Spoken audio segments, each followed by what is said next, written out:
All right, we have John Van Zant on the left, who plays for the University of Central Arkansas First Jazz Band, and Brian Eubanks, who also plays for the University of Central Arkansas First Jazz Band. And I wanted to ask you guys, how has jazz affected you two as a musician?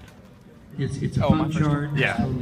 Jazz has, first of all, introduced me to improvisation, which is a totally different musical and mental process than playing music in marching band or concert band, where you basically just play what's written.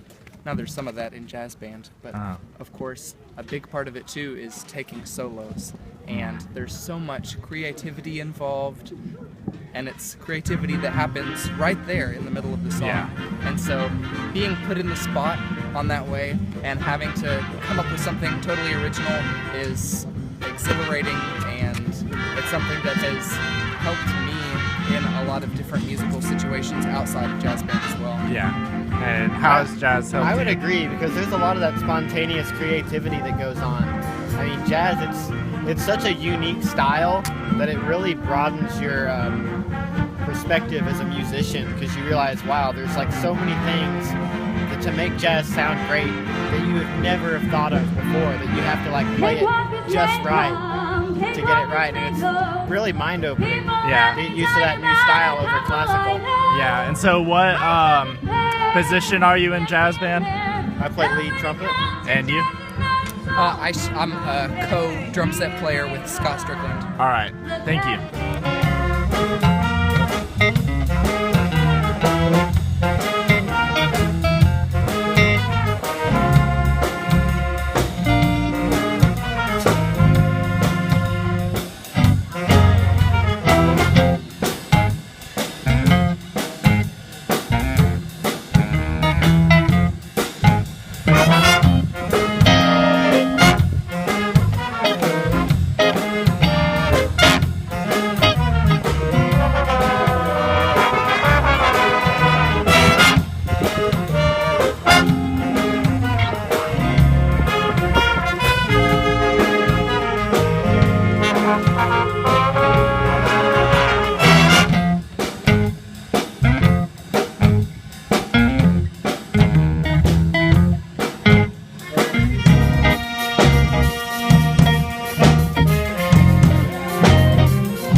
What's your name? TJ Langley.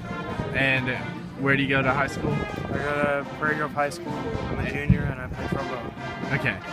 And how has jazz positively affected you as a musician? Well, I don't know. I've never really been a super like inside happy person, and jazz is just kind of an outlet. It's just happiness. Yeah. So it's just like you can let yourself go and don't have to worry as much. Exactly. Yeah. All right. Well, thank you for the interview. You're welcome. What's your name? My name's Austin Cunningham. Where do you go to high school? I go to Prairie Grove High School in Prairie Grove, Arkansas. And what do you do in the jazz band? I am a drummer. All right. And how has jazz affected you as a musician? It's really made me like take a step back. Before I was just kind of a play-by-ear kind of musician. I was nowhere near the drummer that I was when I started. I'm a guitarist as well, and just reading the complex rhythms off the sheet music on the drums has made me a better all-around musician, guitarist, drummer, everything. It makes me pay more attention to detail. Yeah. And I'd never listened to jazz really before outside of jazz band, but now I do, and it's just kind of broadened my way of thinking when I hear a new song. I don't judge it as harshly for maybe what pop culture says is good, yeah. but maybe just what's more beautiful musically to me as a musician. All right. Well, thank you for the interview.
What's your name? Roy McKenzie. And where do you go to high school? Prairie Grove. All right. And what do you play in the band? Everything. Everything? Mainly guitar and trumpet and piano. And all right. And can you tell me how jazz has affected you as a musician? Jazz has opened up the way I play. And so used to, when you're first taught, it's all about what's on the page. Yeah. And playing straight off of the page. But as a guitar player, I'd always learn just to make it up and play whatever I want. Yeah. And what jazz did is let me bridge that gap and take the freedom I had with guitar playing and apply it to playing trumpet and trombone and everything else, and let me explore whole new worlds where it's less about what's on the page and more about what's in your heart. Yeah, so do you think that jazz should be taught to younger, beginning band students earlier so that they can catch on to that? At least, if not jazz, at least just improv. I think the number one thing is getting to where you can play your instrument just automatically. Yeah. And so having kids play along with what they hear on the radio, learn to improv, learn to mimic, allows them to get to the point where they just can put it up and play without having to worry about what's on the page or what it's going to sound like. Yeah. And the sooner you get that sense of what the sound is in your head, the better musician you're going to be in jazz, classical, and any other kind of music you're going to play. Yeah. All right. Well, thank you very much, Roy, for the interview. Thank you, interviewer.